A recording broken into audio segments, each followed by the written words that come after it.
Hello dear patients, thank you so much for the channel subscription. याद रखिए कि channel के सब्सक्रिप्शन के बटन के साथ साथ लाइक और बेल आइकन का बटन ज़रूर दबाएं ताकि आपसे कोई भी नया वीडियो मिस नहीं हो और आपको सारे नॉलेज बेस्ड वीडियोस मिलते रहें।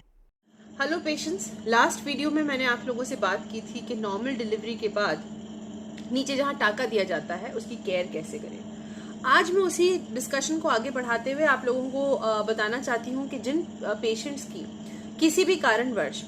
फोर्सेप्स डिलीवरी होती है, फोर्सेप्स डिलीवरी यानी कि औजार से जब बच्चा खींच के निकाला जाता है, सबसे पहले तो मैं आप लोगों को आज की वीडियो से ये बताना चाहती हूँ कि जब भी ऐसी नौबत आती है फोर्सेप्स डिलीवरी की, ये जो है सिचुएशन बहुत ही कैजुअल चीज़ नहीं है, बहुत ही गंभीरता से इसको सोचने वाली सिचुएशन है ये। क्योंकि जिस पेशेंट को फोर्सेप्स लगा के बच्चा खींचा गया है वो पेशेंट एक्चुअली में उसको कायदे से सही टाइम पर उसका ऑपरेशन हो जाना चाहिए था, वो उसके लिए ज़्यादा अच्छी सिचुएशन रहती है। जब पेशेंट बहुत ज़्यादा जिद करते हैं कि हमको नॉर्मल डिलीवरी ही करानी है, चाहे जो हो हमको नॉर्मल डिलीवरी करानी है, पेशेंट का लेबर अच्छा नहीं चल रहा है, बेबी बहुत बड़ा है, पेल्विस उस हिसाब से ठीक नहीं है,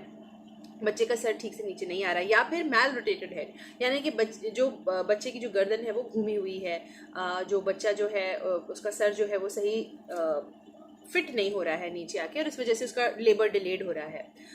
या फिर सेकेंड स्टेज में जाते आते पेशेंट का एग्जॉस्शन लेवल या पेशेंट बिल्कुल थक गई है, हिम्मत ही नहीं बची उसके अंदर पुश करने की। ऐसी सिचुएशंस के अंदर लेबर बहुत लंबा हो जाता है, और जब लेबर लंबा हो जाता है उसकी वजह से पेशेंट को थकान हो जाती है, यूट्रस भी डॉर्मेंसी में चला जाता है। ज़्यादातर प्राइमरी ग्रेविटाज में यानी पहली बार जिनको बच्चा हो रहा है उनके अंदर सिचुएशन देखने को मिलती है।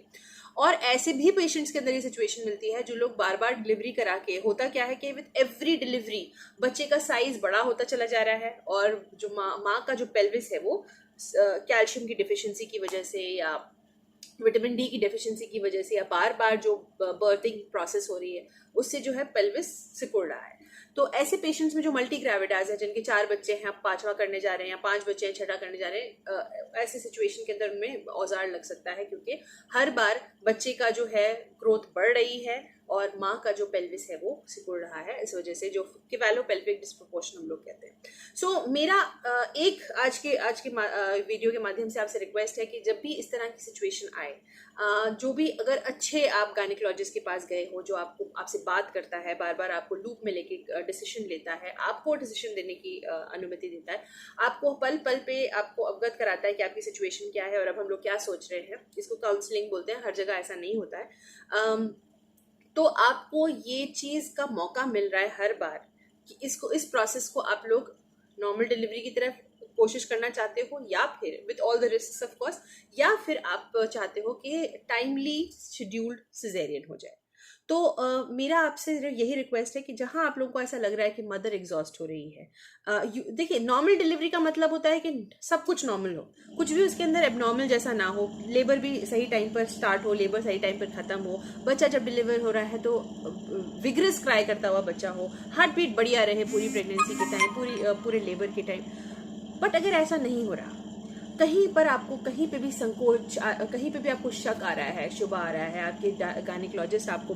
बता रहे हैं कि ये सही डायरेक्शन में नहीं जा रहा है, may be we'll have to abandon it for a caesarean section, हो सकता है कि आपको ऑपरेशन की ज़रूरत पड़े। So be very specific regarding that. आप अपनी गायनेकोलॉजिस्ट को इतना बता दीजिए कि हम लोग रेडी हैं, जो पेशेंट और बच्चे के लिए ठीक हो वो आप लोग करिए। Correct. Now we are coming back to the problem. अब अगर किसी भी कारणवश, मान लीजिए आपने बहुत जिद करी, उनको नॉर्मल डिलीवरी करनी पड़ी, बच्चा ठीक से नीचे नहीं आ रहा था इसलिए उन्हें खींच के निकालना पड़ा, और ऐसी सिचुएशन में क्या होता है, जब औजार लगते हैं तो जो पूरा पेरिनियम होता है नीचे से वो पूरा फट जाता है। फट जाता है मतलब हम लोग जितनी भी कोशिश करें वहाँ बहुत लंबा टीयर होता है, बहुत देर तक उसको जो है सूचर करना पड़ता है। अब ये तो बात हुई टीयर होने की, उसको वापस टाका लिया जाता है, सूचर किया जाता है। जब टाका बहुत लंबा हो, जब जख्म बहुत गहरा हो, उसको भरने में उतना ही वक्त लगता है। पर जैसे मैंने आपको पिछले उसके अंदर बताया वीडियो में, इस चीज़ में टाइम लगता है, जब पूरे वुंड को वापस से स्ट्रेंथ आने में, तब तक वहाँ पर जिस चीज़ का आपको सबसे ज़्यादा ख्याल रखना है वो ये है कि कब्जी नहीं होनी चाहिए, हार्ड स्टूल नहीं बनना चाहिए, और बहुत ज़्यादा स्ट्रेन ना करना पड़े आपको लैट्रिन करते वक्त, पॉटी जाते वक्त इसका ख्याल रखना है। सो इसका मतलब ये है कि आपको स्टूल सॉफ्टनर्स दिए जाएंगे। स्टूल सॉफ्टनर्स यानी कि जिससे आपका स्टूल जो है वो थोड़ा सा सॉफ्ट बने, आपको परेशानी ना हो लैट्रिन करने में, और आप लोग आराम से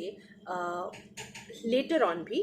ठीक रहो और आपका वूंड के अंदर स्ट्रेंथ आ जाए। बहुत ज़रूरी है सब चीज़ों का ख्याल रखना, नहीं तो after the delivery of the baby, ये बहुत बार ऐसा होता है कि हम लोगों ने को सूचर करके भेजा, घर जाके उन्होंने ख्याल नहीं रखा। जैसे मैंने आपको पिछले वीडियो में बताया था, चौकड़ी मार के बैठ गए, उसको इंडियन टॉयलेट पे बैठ गए, वो जो आपका जहाँ पे स्टिच दिया गया था वो धीरे धीरे वापस से गेप करने लगा, और फिर वापस आए कि मैम ये देखिए तो हमारा वापस से जो फट गई स्टिच।